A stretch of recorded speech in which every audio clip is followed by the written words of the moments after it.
But first, in arguably the biggest moment since the war began, Israel has killed Hamas leader, October 7 mastermind, Yahya Sinwar. We begin this hour with a major development in the Middle East, though, that could change the course of the war. Israel has killed the leader of Hamas, Yahya Sinwar, in southern Gaza. It wasn't Mossad who got him, nor was it elite IDF fighters. A group of trainees and reservists took out enemy number one. He died as he lived, like a coward, cowering in the shadows, hiding in buildings bombed off the back of his terror raid. It was a drone that captured these shots from his last moments alive. Look at him. He was no freedom fighter. He wasn't leader of any resistance. He was evil personified. He was also weak, so very, very weak. He knew that he was no match for soldiers, no match for an army. That's why he went for women, children, unarmed innocent men, teenagers, the elderly, Holocaust survivors, the sick, the disabled. And then he hid, using the bodies of his own people and those he'd kidnapped as human shields. He was no hero, no idol. I don't care who you are or what you believe, but nobody, no government, no religion, no so-called resistance could ever justify his reign of terror. And any attempts to do so, well, they're disgraceful. Prime Minister Netanyahu with this message for those still in Gaza. To the people of Gaza, I have a simple message. This war can end tomorrow. It can end if Hamas lays down its arms and returns our hostages. Followed by this. And Israel will guarantee the safety of all those who return our hostages. But to those who would harm our hostages, I have another message. Israel will hunt you down and bring you to justice. And after today, well, after this year, find me someone who doesn't believe him. You won't. World leaders, of course, reacted. Our Prime Minister said he was an enemy of the Israeli people and an enemy of peace-loving people everywhere.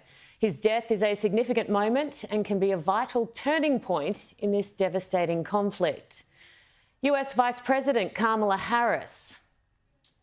In the past year, American special operations and intelligence personnel have worked closely with their Israeli counterparts to locate and track Sinwar and other Hamas leaders. And I commend their work.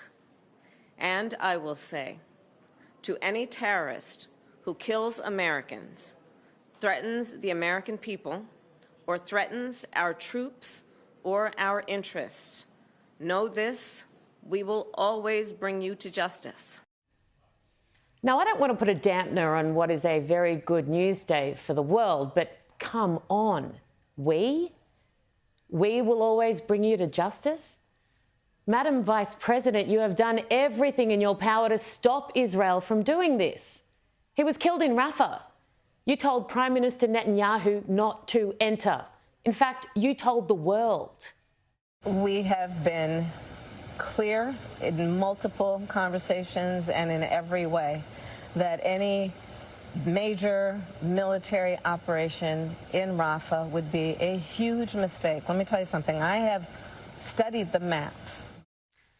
You weren't even present in Congress when Netanyahu spoke of how his country was fighting terror on behalf of all of us. You kept calling for a ceasefire, fully aware that the other side would never stop. So in other words, you demanded a proud nation of good, strong, resilient people lie down and die. You underestimated them, like so many others in the world. You hindered this rather than helped. The president himself, remember, having recently blamed Netanyahu for the deaths of 6 hostages. Have a look. It's a good day for the world. I called Netanyahu to congratulate him getting Sinwar. He had a lot of blood in his hands. American blood, Israeli blood, and others. And I told him that we were really pleased with his actions. And further that now's the time to move on. Move toward a ceasefire in Gaza.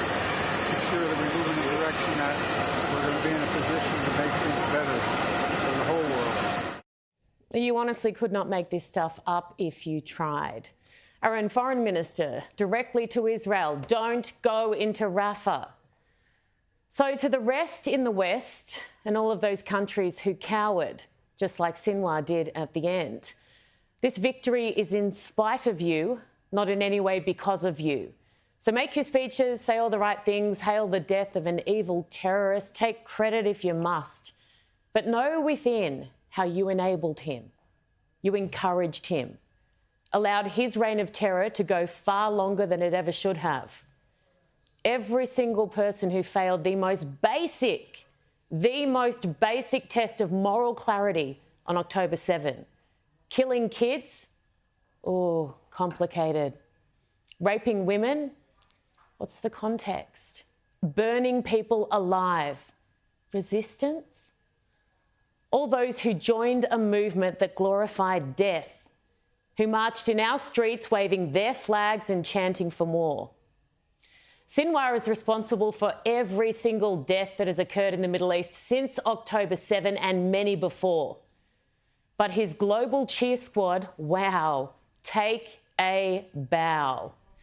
You played a big part, and most of you are too stupid to even realise. Where did it all go so wrong? Honestly, it's a legitimate question. How did we get here? How did those we elected to lead us fail us so miserably? And how did that then seemingly filter down to the masses? No one ever had to make a choice between supporting Israel and supporting humanity. Standing up for innocent children goes hand in hand with destroying the terrorists who were killing them. October 7 was a dark, dark day, the most horrific thing I've witnessed in my lifetime. But do you know what's been even worse? The soul-destroying reaction of all those around the world who purport to stand for life, freedom, democracy, and peace. This won't just go down in history as the worst massacre of Jewish people since the Holocaust, but as the darkest day for leaders all over the world who were tested and the vast majority of whom failed miserably. Those who stood tall despite their relentless campaigns to do otherwise will be remembered. Those who shrunk and sold their souls will be as well, for very different reasons.